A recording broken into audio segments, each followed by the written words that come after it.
Om Jnana Timirandasya Jnananjana Salakaya Chakshulmnitam Yena Tasmai Shri Guruve Namaha. Jai Shri Krishna Chaitanya Prabhu Nityananda Shri Advaita Gadadhara Shivasari Gaura Bhaktarinda. Hare Krishna Krishna Krishna Hare Hare, Hare Rama Rama Rama Hare Hare. Hare Krishna. So thank you for coming for our Caitanya Caritamrta reading. So we'll continue on from Antya chapter 1, text number 151. So the scene we're up to now is Chaitanya Mahaprabhu and his associates Ramananda Roy, Sarup Damodar Goswami and Sarvabhauma Bhattacharya. They're visiting Haridas Thakur's residence, and along with Haridas Thakur is Rupa Goswami, who is now staying in Jagannath Puri for some time. And Chaitanya Mahaprabhu and his associates are asking Srila Rupa Goswami to read out some verses from his book which is writing, Vidagdha Madhava, Lalita Madhav.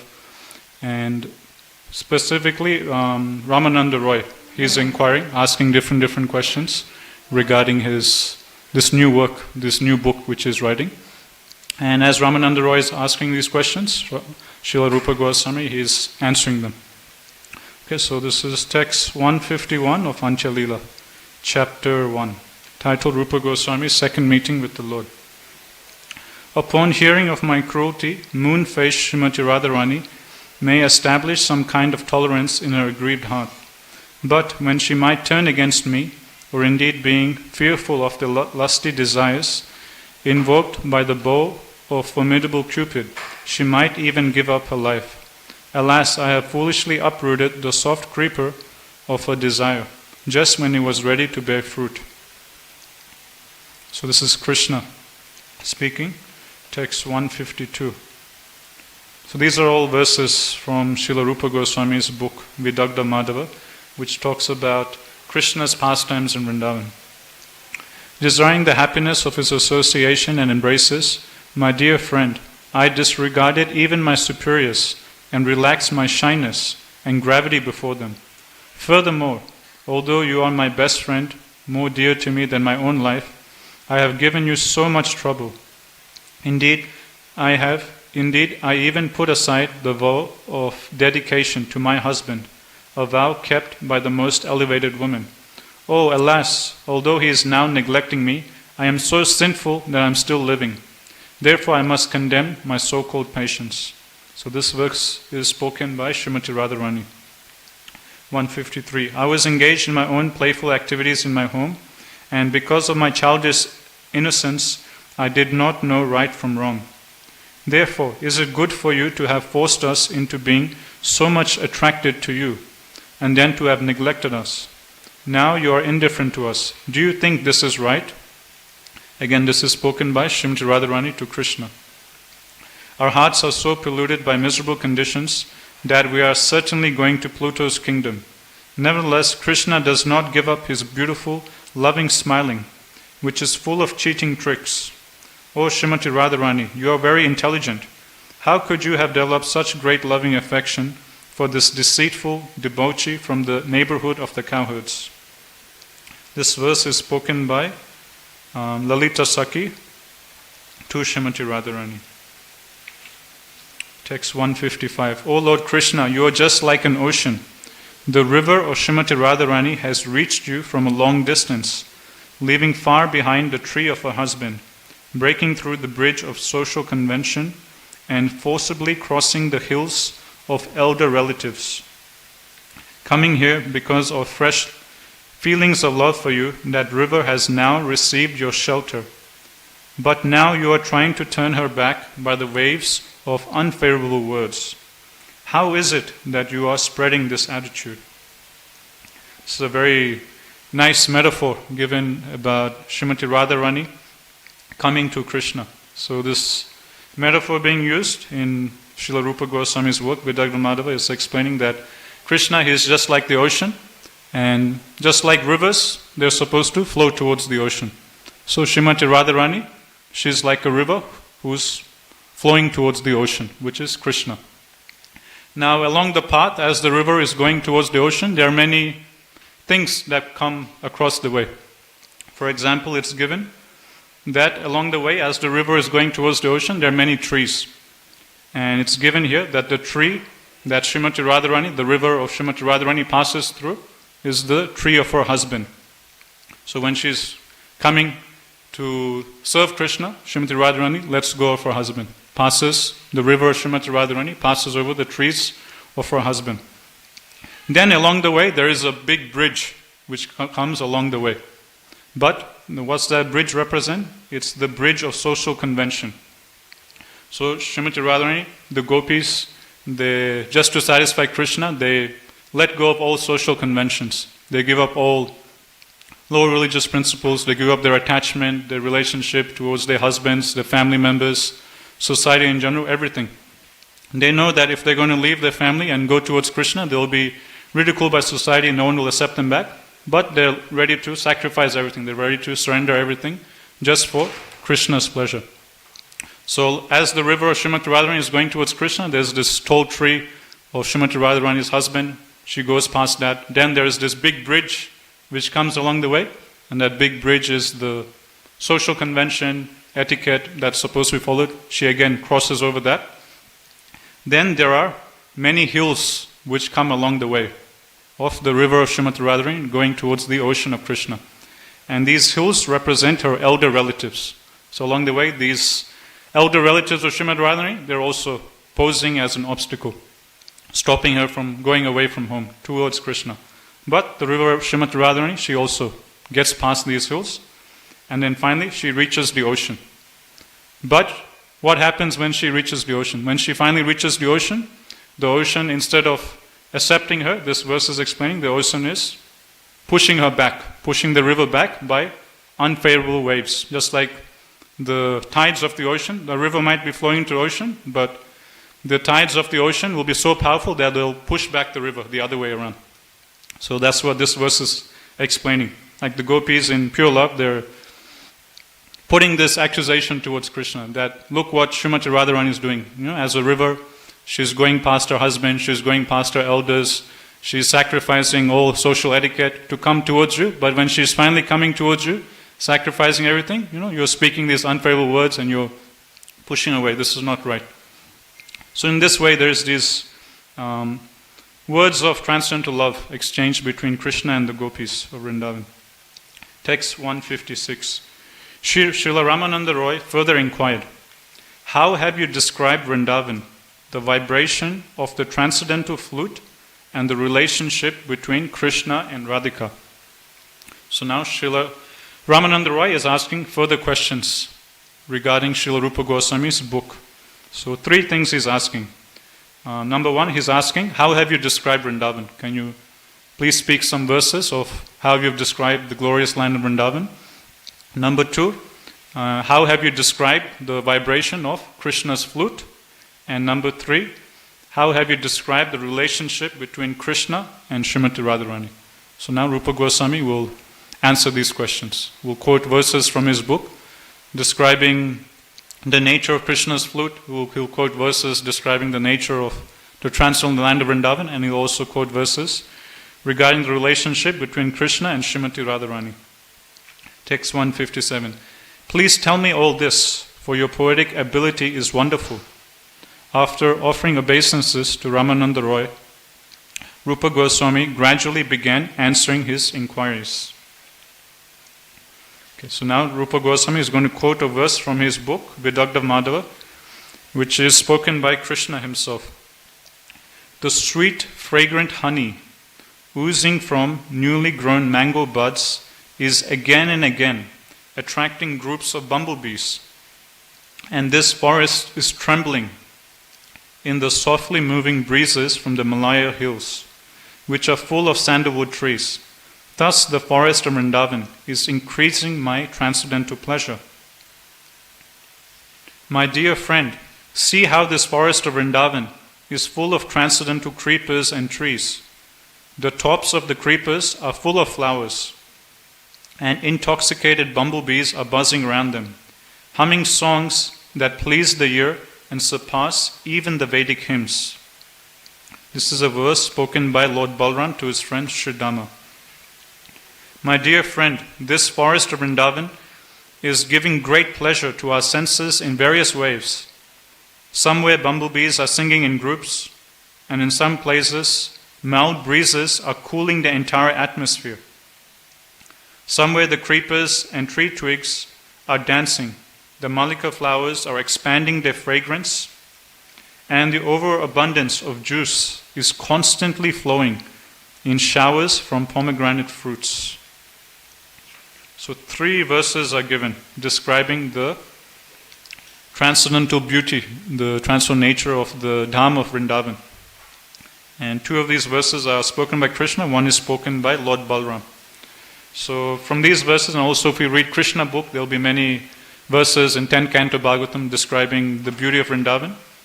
And one thing the Acharyas point out in the commentary is how the transcendental land of Vrindavan, it conducts itself in such a way that it gives pleasure to all 5 of Krishna's senses. So, as we know in the spiritual world, everything is alive, everything is a personality. So even the Dham, Vrindavan itself is a personality. And everything in the spiritual world, they all act in the mood of service. The Krishnaraj Kaviraj Goswami, he explains that the principle of Vrindavan is Krishna Sukha Hetu. Krishna Sukha means Krishna's happiness, Shri Radha Gopinath's happiness, and Hetu means cause. So the principle of Vrindavan is everything is done simply for the cause, everything is done simply for the pleasure of Krishna. That is the mood of every single person in Vrindavan. And that is the mood of Sri Vrindavan Dham also. So Vrindavan Dham, it conducts itself in such a way that it brings pleasure to Krishna. And the Acharyas point out that the holy Dham of Vrindavan will conduct itself such a way that it gives pleasure to each one of the different senses of Krishna. For example, in some of these verses we heard about how all the trees and creepers, they will be full of beautiful flowers and fruits. So when you see a beautiful lush green forest with beautiful flowers, it gives pleasure to the sense of sight. Then it's given the wonderful aroma coming from these beautiful flowers. So nowadays, the flowers we get generally in Kali Yuga, they look pretty, but if you smell them, there's no fragrance.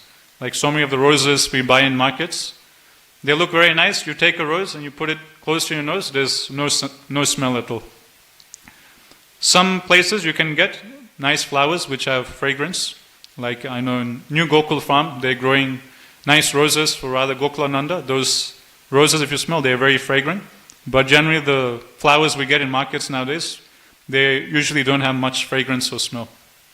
Few do, like frangipanis, they have nice smell. Jasmine, so on and so forth. But in Vrindavan, it's not like that. All these flowers which are present in Vrindavan, they all give out transcendental, pleasing fragrance, which completely pervades the whole atmosphere of Vrindavan. So then that gives pleasure for Krishna's sense of smell. As Krishna is going, he's seeing the lush green forest with so many beautiful, decorated with so many beautiful flowers, and that's very pleasing to Krishna's eyes. Then Krishna is smelling the fragrance, of the lotuses, of the malika flowers, and so many different flowers in Vrindavan. And that's again pleasing Krishna's sense of smell. Then the sound. In some of the verses we read, there is these bumblebees surrounding all of these flowers, and the bumblebees are humming a beautiful sound vibration, which is again very pleasing to the ears. Also in 10th Canto Krishna book, we'll find further descriptions of the wonderful melodies being sung by different birds in Vrindavan. Different birds, they will sing different songs. And again, these beautiful songs sung by the birds will again be very pleasing for Krishna's ears. Then thirdly, another pleasing sound vibration is that of the waterfalls. So as the waterfalls, for those of us, I think all of us have seen at least 1 or 2 waterfalls in our life. As the waterfall is crashing onto the lake or the pond or the river, whatever, it's a nice pleasing sound vibration for the ears also, to hear the gushing waters of the waterfall. So that's also another pleasing sound vibration for Krishna's ear. So in this way the Dham is giving pleasure to Krishna's eyes, his sense of smell, also his ears, and also what's next, the sense of touch. So in Krishna book it's given that as Krishna and Balaram, they would traverse through Vrindavan, a breeze would blow through Vrindavan. So again, remember, everything in Vrindavan is a personality. So the Dham will arrange things in such a way that during summer, when it becomes a bit hot, what Vrindavan Dham will do, it will make a nice cooling breeze flow through Vrindavan Dham. And this cooling breeze flowing through Vrindavan Dham will pass over river Yamuna. And as this breeze passes over river Yamuna, it will carry droplets of water. And then this breeze carrying droplets of water from Yamuna would spray on Krishna's lotus face and all the cowherd boys. So when the cowherd boys and Krishna, they would get sprayed by these droplets of Yamuna water by the breeze, they will feel very refreshed. So in this way, the holy Dham of Vrindavan is also satisfying Krishna's sense of touch. During summer, getting a nice, pleasing breeze and spray of water being sprayed upon you. So in this way, the whole atmosphere, every single thing in Vrindavan is a personality, and they're all conducting themselves in such a way to bring Krishna pleasure. So again, the principle of Vrindavan is Krishna Sukha Hetu. So if we want to go to Goloka Vrindavan, then we have to practice that here. If we can practice that, conduct ourselves in a way that at every moment, at every second, we're thinking, how can I act in Krishna's pleasure at this moment? Every single thing we do, we can always remember this, that I need to do this for Krishna's pleasure. Like we wake up early in the morning, why? Because if we wake up early in the morning, we do some nice sadhana, that's pleasing to Shri Shri Radha Gopinath. We sing and dance in the temple in such a way to give, again, pleasure to Shri Shri Radha Gopinath. Again, when we accepting prasad, Prabhupada is saying that we don't eat prasad, we honor prasad. Prasad is the mercy of Krishna. So when we're honoring prasad, we should take a little time to think, okay, this is no ordinary food, this is Krishna's mercy, this is directly touched by Krishna's lift, this is Krishna's Mahaprasad, let me honor this prasad. And then, again, that's pleasing to Krishna. Krishna's devotee is honoring his prasad, again, Krishna is pleased by our attitude. So in this way, every single thing, activity we do during the day, we need to try and train our minds, train our consciousness to always act and conduct ourselves in that frequency, in that consciousness of doing everything for Krishna's pleasure.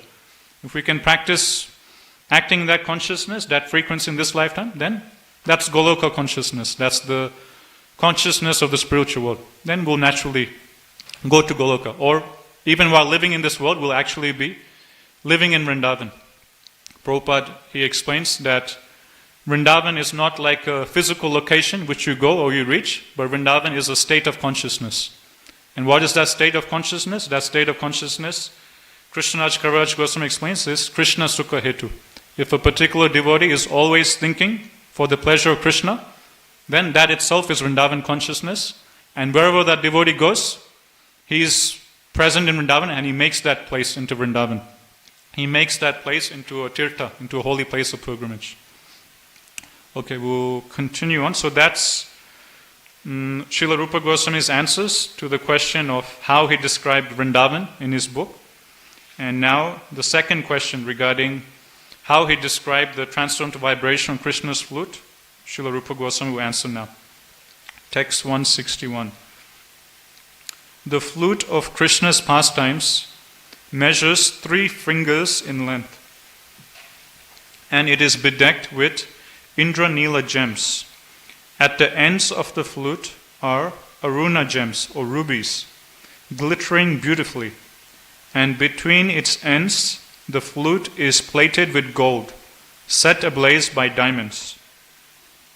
This auspicious flute, pleasing to Krishna, is glittering in his hand with transcendental brilliance. So description of Krishna's flute is given, that this flute that Krishna is holding is 3 fingers in length. So 1, 2, 3. So about that long. Krishna's flute, 3 fingers in length. And then it's given that this flute of Krishna is bedecked with Indra-Nila gems. So there's like gems going across Krishna's flute. And at the ends of the flute are rubies. So in the middle of the flute there's these Indra-Nila gems.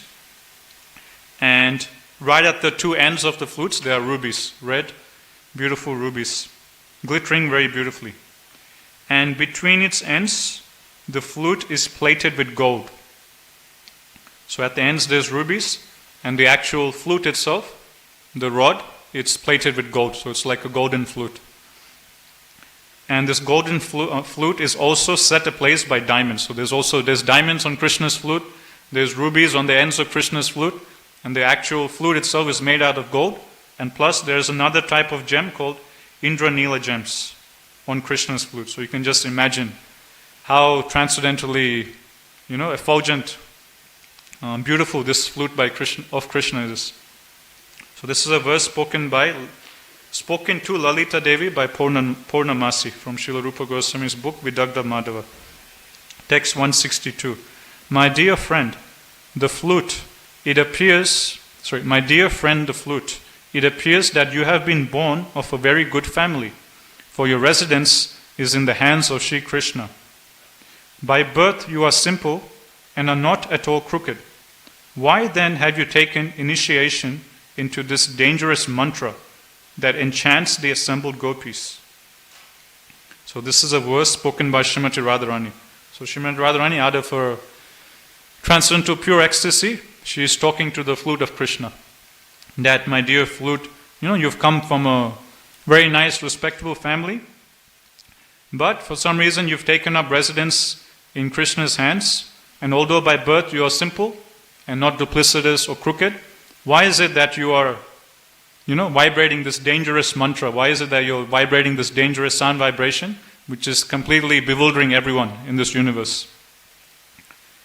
Text 163. My dear friend the flute, you are actually full of many holes or faults. You are light, hard, juiceless, and full of knots. But what kind of pious activities have engaged you in the service of being kissed by the Lord and embraced by His hands? This verse is spoken by Chandravali Saki, the Gopi competitor of Srimati Radharani. So now, Srimati Chandravali, she's addressing the flute. That, my dear flute, you have so many holes in you, and these holes are representing your faults, and you're light, you're hard, you're juiceless, you're full of knots. So even though you have so many faults, how is it that Krishna is holding you all day long? How is it that you're always getting the nectar of Krishna's flute? The nectar of Krishna's lips. This doesn't make sense. So like this, out of transcendental ecstasy, the gopis, they're speaking like this to the flute. Text 164. The transcendental vibration of Krishna's flute blocked the movements of the rain clouds, struck the Gandharvas full of wonder, and agitated the meditation of great saintly persons like Sanaka and Sanandana. It created wonder in Lord Brahma, brought intense curiosity that agitated the mind of Bali Maharaj, who was otherwise firmly fixed, made Maharaj Ananta, the carrier of the planets, whirl around, and penetrated the strong coverings of the universe. Thus the sound of the flute in the hands of Krishna created a wonderful situation. This verse is spoken by Madhu Mangal, a cowherd friend of Krishna's. So now there's a beautiful verse by Madhu Mangal, Krishna's cowherd friend, describing the effect of Krishna's flute, not just on Vrindavan, but on the whole universe. So when Krishna was playing the flute, not only did all the Vrajvasis hear Krishna's flute, but this wonderful transcendental sound vibration from Krishna's flute went all over the universe. Not just to the higher planetary systems, but all the way to the top of the universe and all the way to the bottom of the universe. It just went all across the universe. And what effect did it have? It's given that it stopped or blocked the movements of the rain clouds, and the Gandharvas, who are higher than us in the higher planetary systems, they became completely astonished in wonder by hearing the sound of Krishna's flute. And then in the higher planets like Brahmaloka, which is the topmost planetary system, so all the way from middle planetary system, Krishna's transcendental sound vibration went all the way to the top, to where Brahma is residing. And then when these great sages like the four Kumaras, when they hear this transcendental sound vibration in Krishna's flute, their meditation immediately breaks and they are again completely astonished. So in these higher planetary systems, these great sages, rishis like the four Kumaras, they're always absorbed in meditation with great determination, very fixed. But when they hear Krishna's flute, that's it. All their meditation breaks and they immediately think, where is this sound vibration coming from? They become completely bewildered. then not only is the sound vibration going upwards, but it's also going downwards towards all the lower planetary systems. In the lower planetary systems is present Bali Maharaj in the planet Sutala Loka. So Bali Maharaj is present underneath in one of the lower planetary systems. And again, when he hears this, his mind also becomes agitated. And then there is Lord Ananta at the bottom of the universe, holding up all the planets. And again, Lord Ananta, he's very firm and fixed. He's constantly chanting the glories of Krishna. And at the bottom of the universe, but when he hears the transcendental sound vibration of Krishna's flute, it's given here, that in great ecstasy he starts whirling around here and there at the bottom of the universe, out of great ecstasy. And then it's also given that these transcendental sound vibration Krishna's flute, it starts breaking through the coverings of the universe, the different layers. So we have the covering of the universe. It starts with earth, water, fire, air, ether, each covering being 10 times thicker than the previous covering. So the sound vibration starts breaking through the layers of the universe also. And in Krishna book, there's also further description given of the effect of Krishna's flute on the Vrajvasis. I think it's in that, the famous section of 10th canto, which is called Venugit, or the song describing the glories of Krishna's flute, which is again sung by the gopis. And in that chapter it's given that when Krishna's playing on his flute, what happens to all the Vrajvasis? It's given there that all the movable entities in Vrindavan, all the movable living entities in Vrindavan, they become stunned in ecstasy. And all the immovable living entities in Vrindavan, like the trees or the rivers, so on, stones, hills, so on and so forth, they start moving in ecstasy. For example, it's given that the cows, what will the cows be doing in Vrindavan? If you go to New Gokul Farm, what do the cows do all day? They just eat grass, right? Continuously. From morning to night, they just walk around and just eat grass continuously, non-stop. So the cows in Vrindavan, they will be munching and chewing on the grass, and then Krishna will suddenly play his flute. And what happens when the cows hear Krishna's flute? They'll be chewing on the grass. As soon as the sound vibration of Krishna's flute will enter their ears, they would immediately become stunned in ecstasy. And it's given that all the animals in Vrindavan, they will just freeze as if they're in a painting. Yeah, Shishi Radha Gopinath ki jai.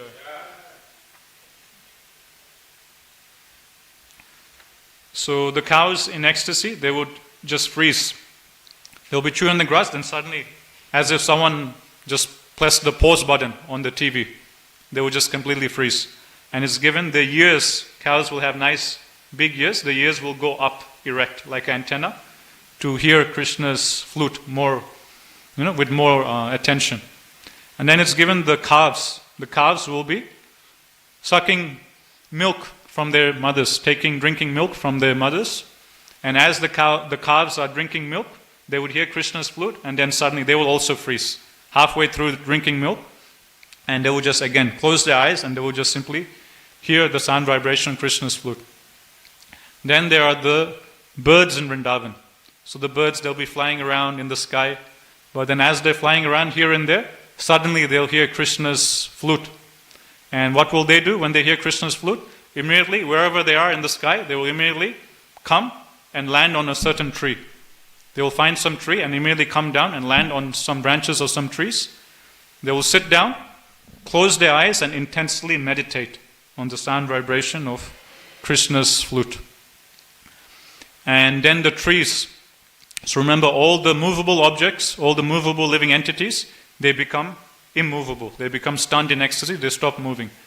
And all the immovable living entities, they start moving in ecstasy. So the trees generally, they'll be stationary, they won't move. But when the trees of Vrindavan, they would hear Krishna's flute, they would all start shaking in ecstasy. And in the course of the ecstasy, they would start oozing out sap, tree sap from their trunks. And then it's given the river Yamuna. Generally the river Yamuna would be flowing, with great force, with great current. But when the river Yamuna would hear Krishna's flute, the river Yamuna will again freeze in ecstasy and again hear Krishna's flute. So this is like this, there's beautiful descriptions given of the effect of Krishna's flute on all the Vrajvasis of Vrindavan. And in Caitanya Caritamrta, Prabhupada, in one purport, he writes that this transcendental sound vibration of Krishna's flute is non-different than the Hare Krishna mantra. So the Hare Krishna mantra we chant every day, Hare Krishna, Krishna Krishna, Hare Hare, Hare Rama, Rama Rama, Hare Hare. So Prabhupada in Caitanya Caritamrta, in one purport, he writes that this Hare Krishna mantra we sing and chant every day is non-different from the transcendental sound vibration which is coming from Krishna's flute. So then, we should follow in the footsteps of the Vrajvasis. What do the Vrajvasis do? When they hear Krishna's flute, they merely stop everything else and they just focus on that sound vibration. So in the same way, when we chant Hare Krishna, when we're hearing the holy name of Krishna, which is non-different from Krishna's flute, we should also have that same focus, that same single-pointed focus. Just like the cows, they merely stop whatever they're doing and they just focus on the sound of Krishna's flute and their ears go up and they just very hungrily, greedily, they just take in the nectar of Krishna's transcendental sound vibration. In the same way in the morning, when we chant a japa, we should also just be still, just sit in one place, close our eyes, just like the birds. They'll be flying around in the sky, but when they will hear Krishna's flute, they will immediately stop everything, come land on a tree branch, then close their eyes and just simply meditate on the sound vibration. Same way, when we chant a japa, we can meditate on this. We can meditate on the cows of Vrindavan, on the birds of Vrindavan, how they're closing their eyes and simply focusing. In the same way, when we chant a japa, we should just sit nicely in one place, close our eyes, with our ears, just drink in the nectar of Krishna's holy name. And that way we can take inspiration from these beautiful verses describing the sound vibration of Krishna's flute, which Prabhupada says is non-different from the Hare Krishna Mahamantra. Text 165. The beauty of Krishna's eyes surpasses the beauty of white lotus flowers.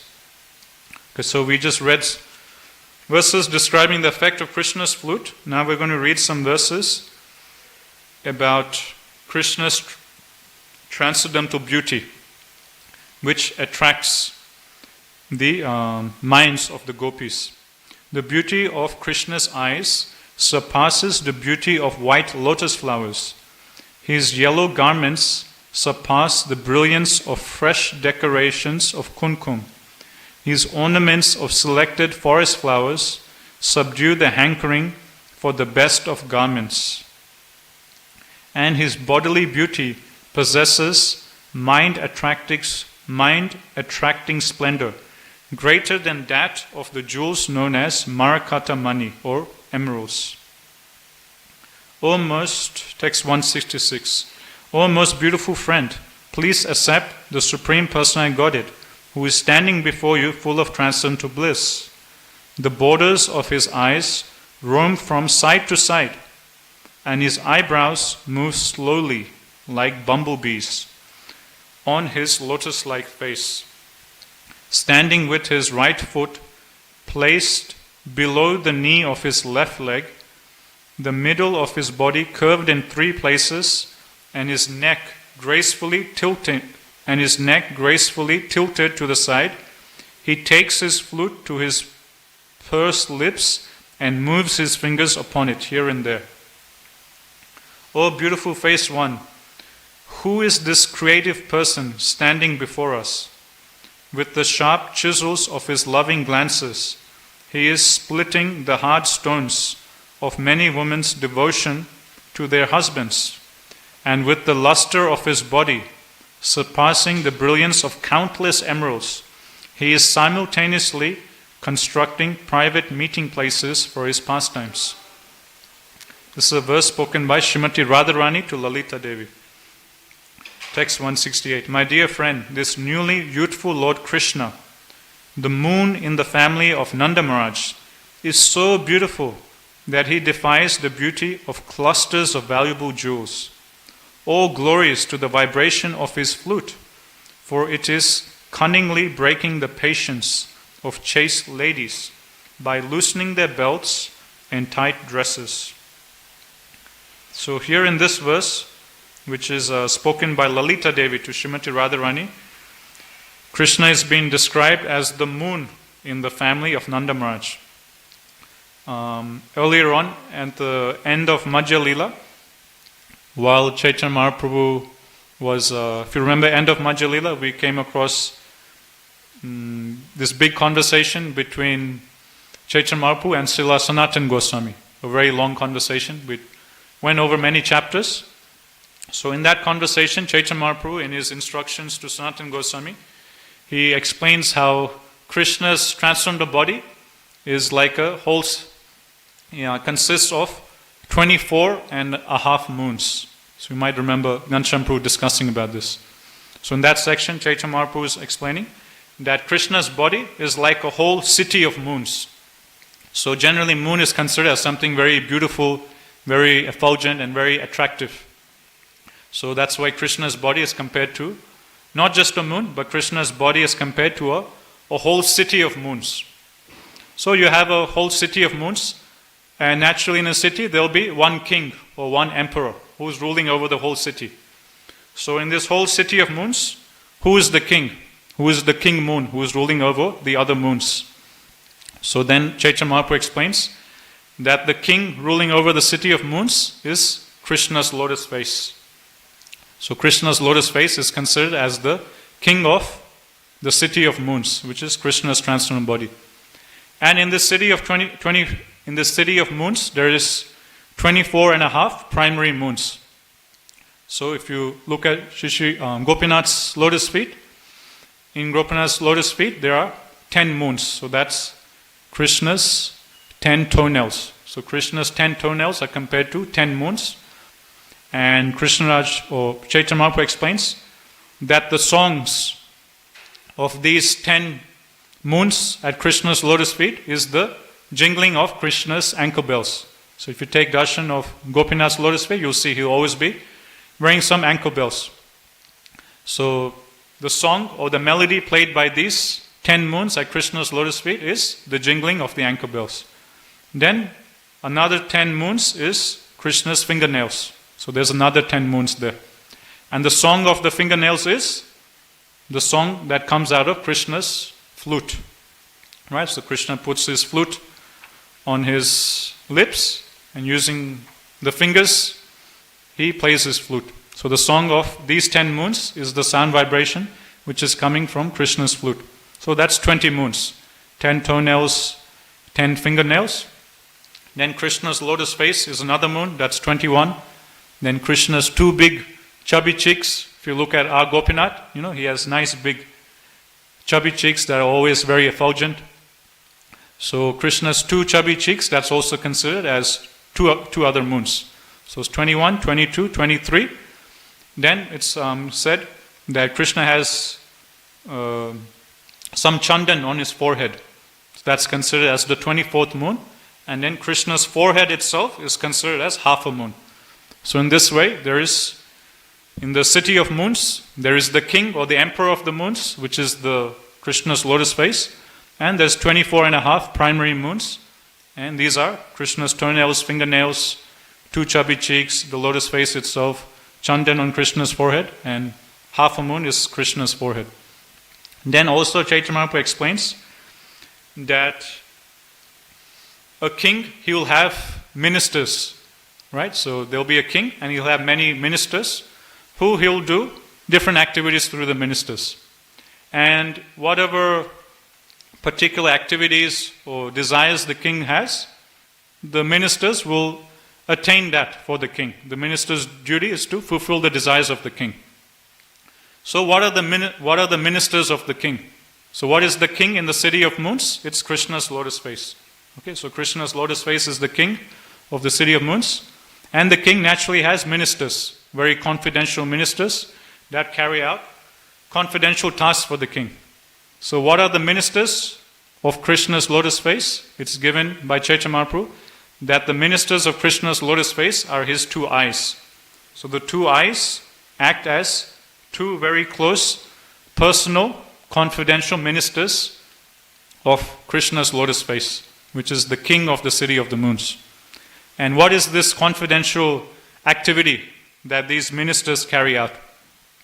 It's explained by Chaitanya Mahaprabhu Sanatana Goswami that Krishna's eyebrows, they're just like two bows. You put an arrow on a bow and you shoot arrows. So Krishna's eyebrows are like two bows.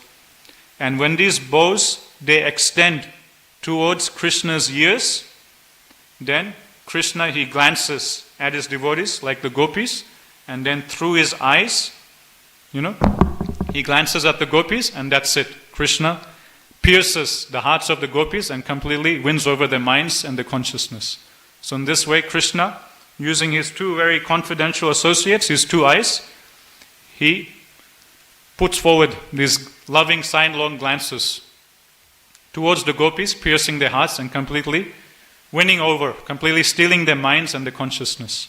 So like this, Chaitanya Mahaprabhu very beautifully describes Krishna's transcendental beauty in comparison to that of moons. Text 169.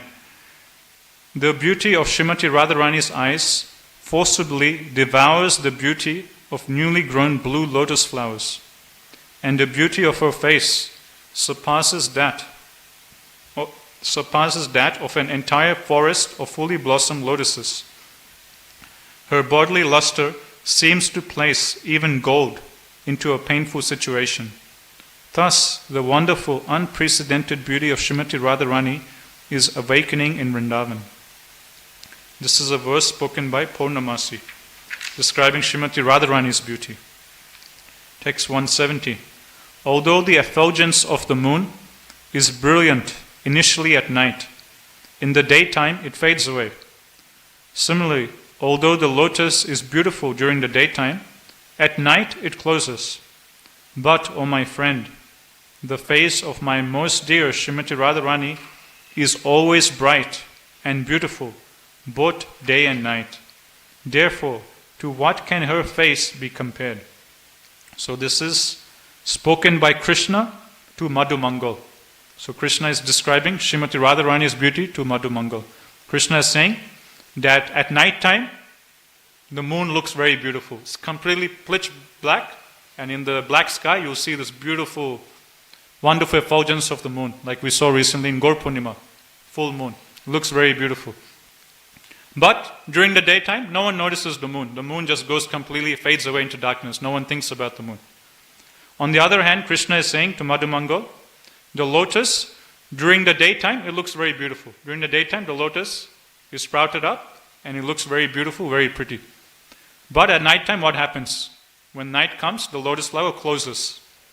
And then its beauty also goes when the lotus flower closes. So Krishna is saying on one hand, the moon at night time is very beautiful, but during the daytime it fades away.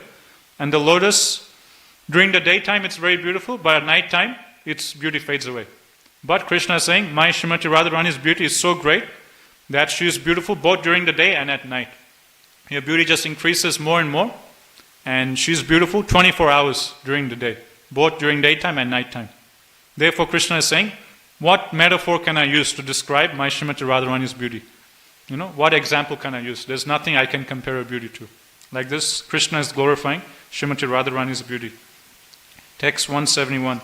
When Srimati Radharani smiles, waves of joy flow over her cheeks, and her arched eyebrows dance like the bow of Cupid.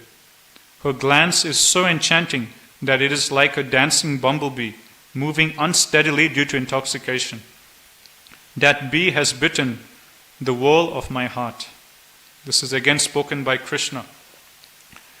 Having heard these verses recited by Rupa Goswami, Srila Ramananda Roy said, your poetic expressions are like continuous showers of nectar.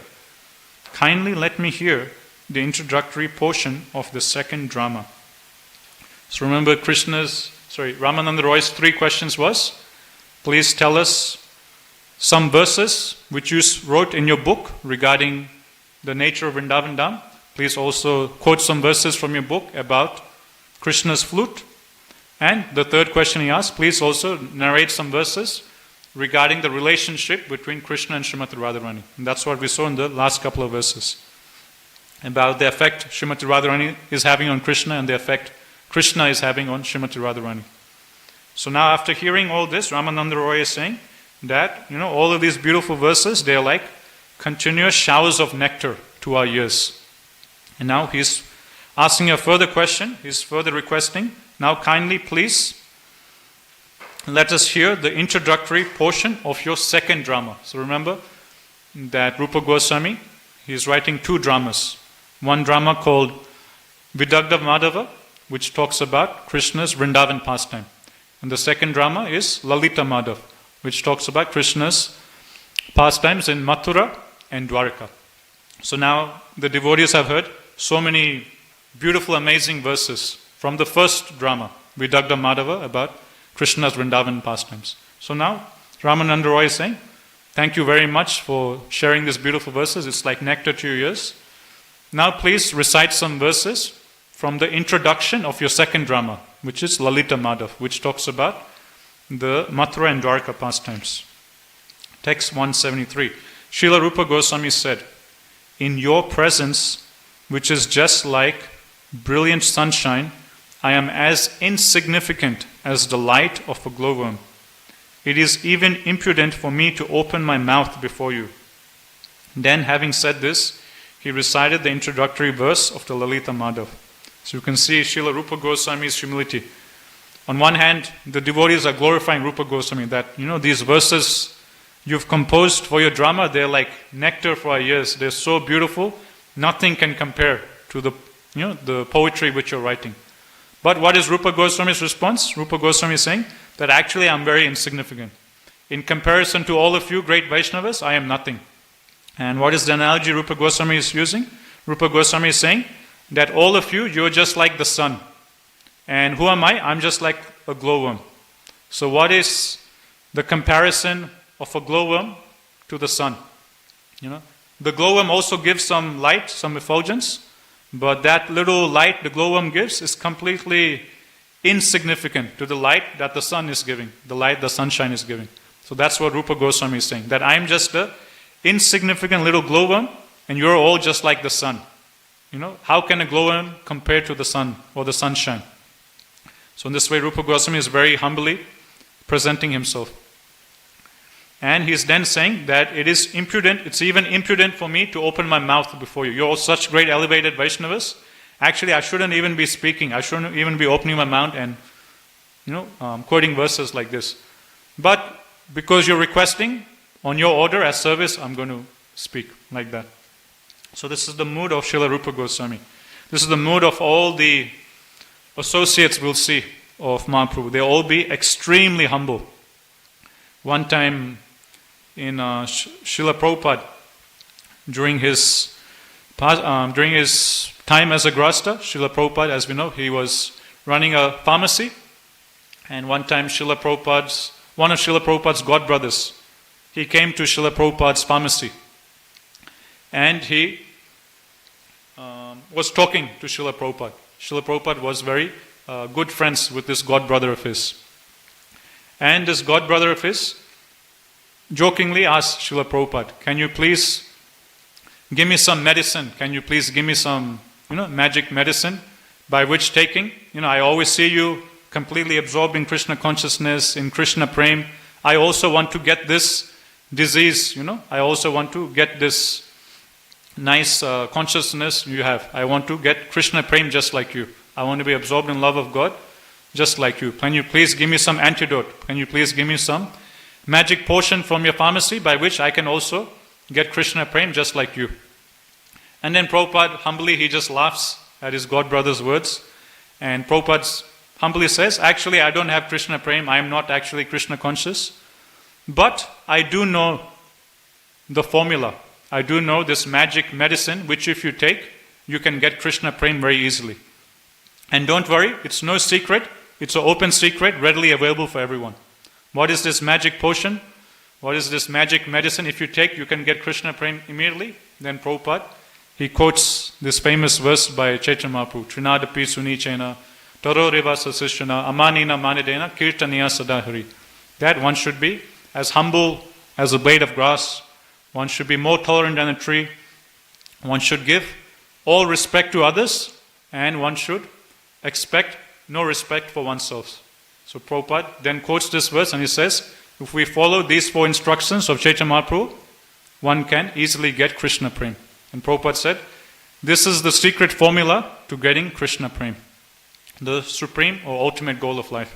So we can see all the associates of Mahaprabhu, like Rupa Goswami in this instance, displaying these characteristics. They're all completely absorbed in love of Godhead, and you will see them again and again demonstrating humility.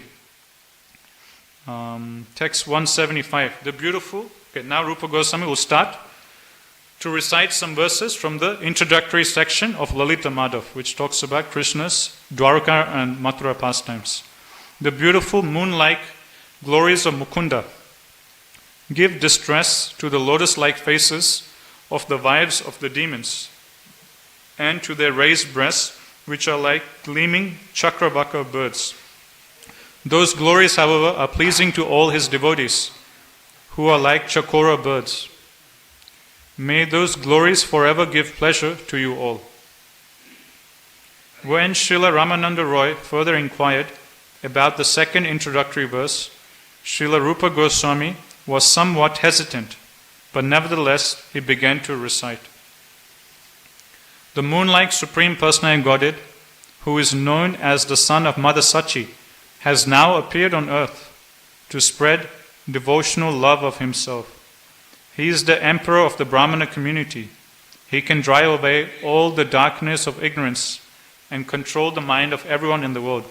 May that rising moon bestow upon us all good fortune. So in the opening section of the second drama, Lalita Madhav, Rupa Goswami is again glorifying Sri Chaitanya Mahaprabhu. Okay, it's 8:30, we'll stop here. Sri Caitanya Caritamrta ki jai, Jaguru Srila Prabhupada ki jai, entire Gaur Premanande, Hari Hari Bol.